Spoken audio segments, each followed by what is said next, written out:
Esta mañana en Primera Página. Señora Malavet, le consultaba antes de irnos a la pausa el tema de la credibilidad en el árbitro electoral, cómo se percibe desde el electorado, entendiendo que desde sectores de la oposición en algún momento se llamó a no ir a las urnas y ahora se está llamando a ir a las urnas, pero también escuchamos discursos como el de Diosdado Cabello Rondón, que recientemente aseguraba que ellos evidentemente no se van a presentar a unas elecciones con la intención de perder.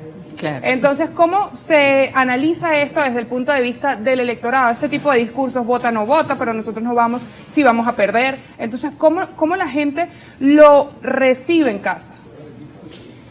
Mira, el CNE que tenemos actualmente es uno de los mejores que se ha diseñado en los últimos tiempos, con unos integrantes del CNE o con una directiva más dispar que la que tenemos hoy. Hemos obtenido triunfos importantes electorales, como fue la victoria de la Asamblea Nacional en el año 2015, ¿no? En el último proceso electoral regional, pues se ganaron muchas alcaldías, incluso por 200 votos, ¿no? El problema no es el árbitro, el problema es el ambiente que se genera alrededor de una elección, ¿no? Es un ambiente abstencionista, de desconfianza, con mensajes ambiguos, pues bueno, la gente se inhibe de participar y es lo que ha pasado, ¿no? Es un ambiente pro participación, es un ambiente donde dice que si votamos ganamos, que si la mayoría se organiza vota, pues entonces logramos importantes victorias. Yo creo que es irresponsable poner el discurso político del lado de que el árbitro electoral no está parcializado, de que hace trampa, etcétera, ¿no? Hemos demostrado que si votamos, si participamos, si le proponemos al país una oferta atractiva, podemos ganar, ¿no? Y podemos ganar las elecciones presidenciales si logramos un gran consenso nacional. En ese sentido, Francis, para ser un poco más categórica, aprovechando este espacio de Globovisión, puedo decir que el dilema no es primarias o consenso, el dilema es consenso o Maduro.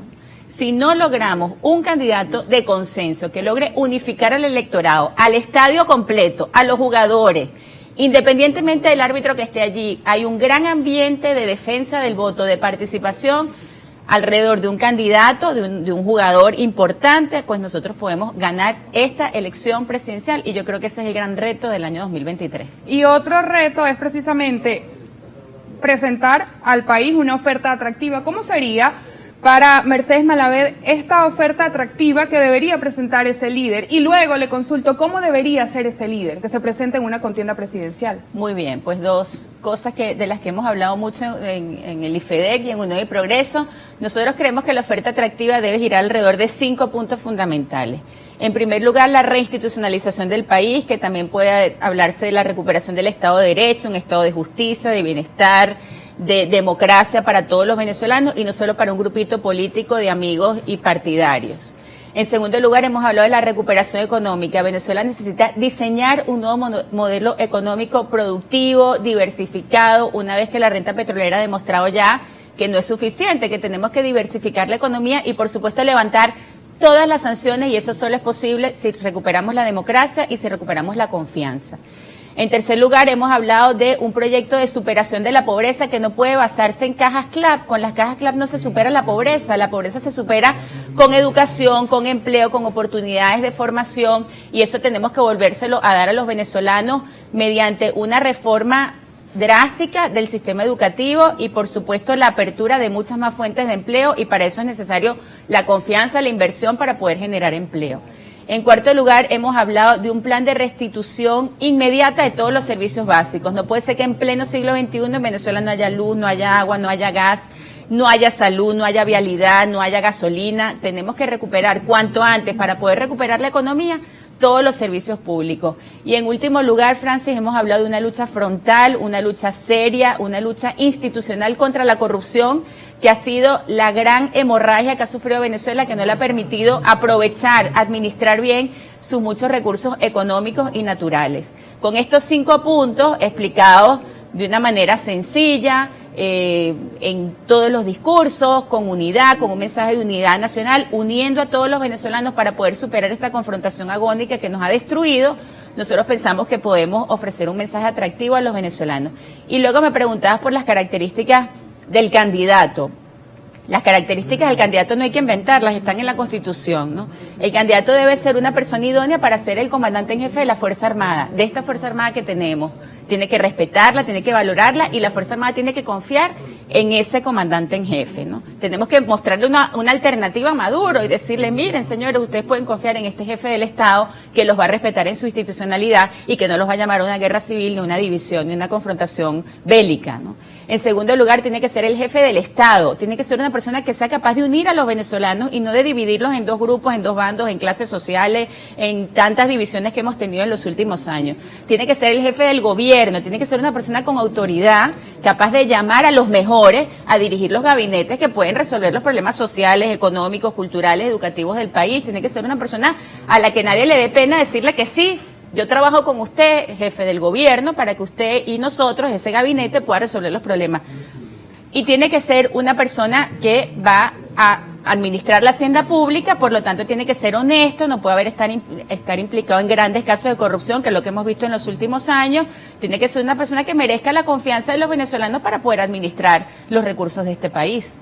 Hay que buscar dentro de esos líderes o para elegir ese líder. ¿Están dadas las condiciones dentro de los sectores de oposición o hay que buscar un jugador de afuera, el llamado outsider? Sí, cuando nosotros hablamos del consenso, siempre nos referimos a un consenso extrapartidos, ¿no? El consenso nacional tiene que reunir a los líderes sociales más importantes del país, a los grupos activos, a los empresarios, a los alcaldes que tenemos en ejercicio y que son tantos, ¿no? No tanto es el outsider como una figura novedosa o mesiánica o caudillesca, eso ya nos ha traído demasiados problemas en el país.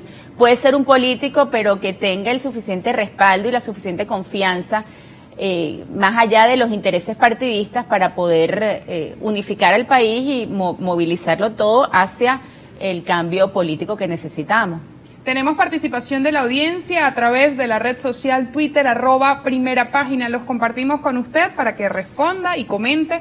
En otros casos, @Manuel Salinas escribe: los políticos del G4 juegan a la división por intereses oscuros. La doctora Malavé sería muy buena candidata a la presidencia. Doctora, ¿está por allí su nombre en algún escenario? No, espero que no.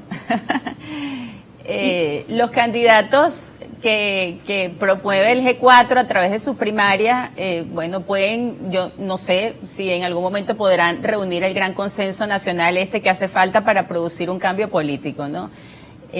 Yo apuesto más a la experiencia de un estadista, de una persona que haya estado fuera de los polos de confrontación, que no esté implicado en casos de corrupción y por supuesto que toda la colaboración que pueda brindarle a esa persona, pues estoy dispuesta a hacerlo y de hecho lo hago.